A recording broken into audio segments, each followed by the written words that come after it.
Hey, what's the problem, man? I told you. Hey, come on.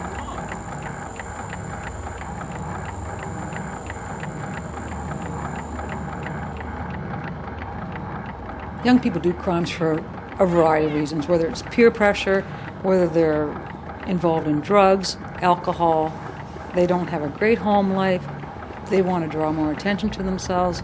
The reasons are endless why young people get involved in crimes.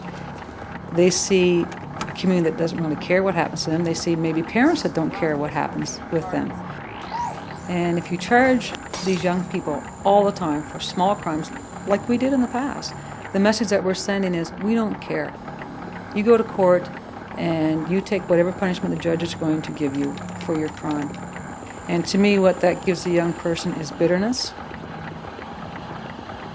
What we have to give these young people is an opportunity to change things, to realize that there are people out there that care.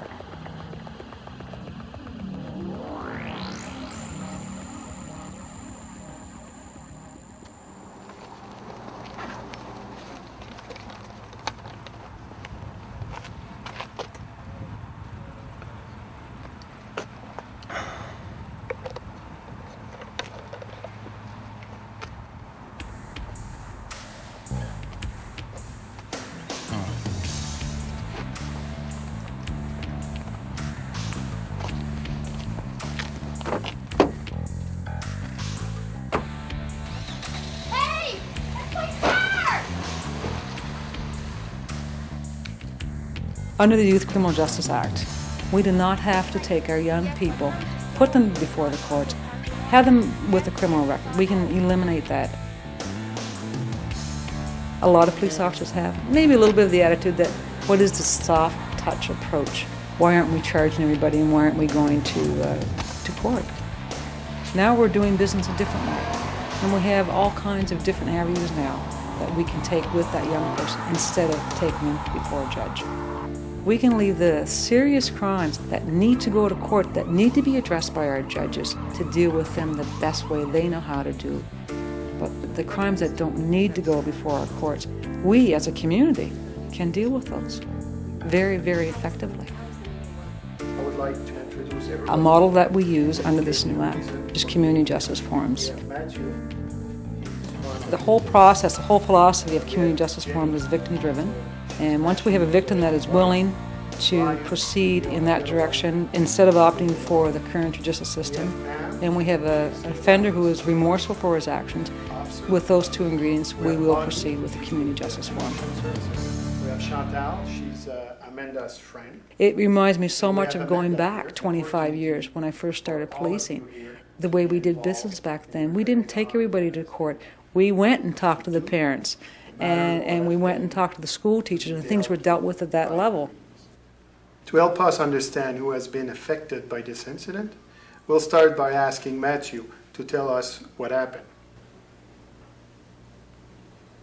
Well, just kind of hanging around after school, started drinking, and I was just walking around, saw the car with the keys in the car. Just kind of a dumb idea to take the car and go for a joyride, I guess. Next thing I know was I'm driving along, I saw Ryan, I asked him to come along, picked him up, he jumped in, we just left for the afternoon. I'm a man with a plan.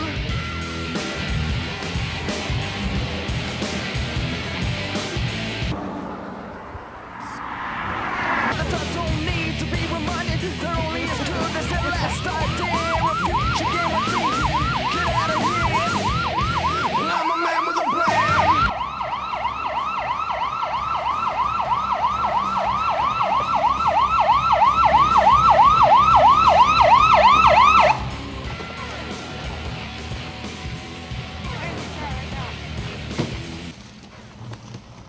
What were you thinking about at the time? I wasn't thinking that's a problem. What have you thought about since the incident? Thought about mainly of what I done, how horrible I feel. Probably also have a problem with alcohol, obviously, because it's affecting my lifestyle. It's affecting the way I think, my actions. It's not just touching the surface of what happened. We're going to the root of what happened, and let's solve it there before it explodes, it gets contagious, and it's out of control. I was so disappointed and so angry that these two students would do something so inconsiderate. I had to call my friend Chantal to pick me up from school. I had to rent a car for a couple days until my vehicle was returned to me. I'm just very upset. It's affected the class, it's affected the school, it's affected me personally and how I'm going to react to these students later on.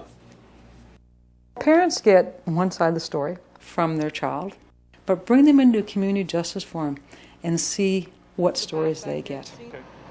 They're going to get every situation, every story from every person that was involved in that incident.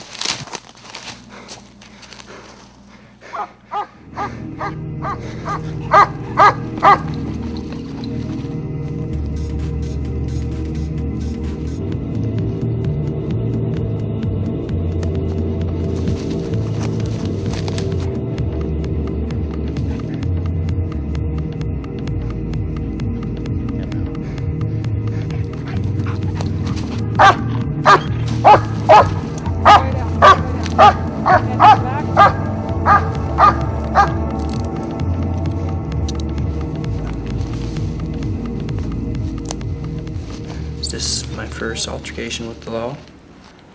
I think of what I've done to Miss McNeil and how she must feel. I feel terrible. Maybe she doesn't feel safe leaving her car at school anymore. Just sad altogether. I've lost a lot of faith and a lot of trust in these two students. They're really good kids, but they've made some really bad choices. I have a hard time trusting them, and we have a lot of work left to do. It's just A community justice forum gives the community the opportunity to become involved and show that they are concerned, they're responsible, and they have a voice. Provide some supervision and also invite them in for some counseling.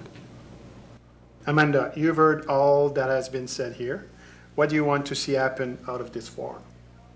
Well, I think they should at least cover the cost of my vehicle rental, and I'd also like to see them do some community service.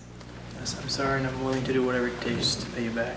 I think it's more than fair for everybody. Yeah, I'd have to agree with that. The one magic word to me in community justice forums is communication. That's what makes it work. I'm truly sorry. It's a win-win situation for the family, the victim, and for the community, and for us.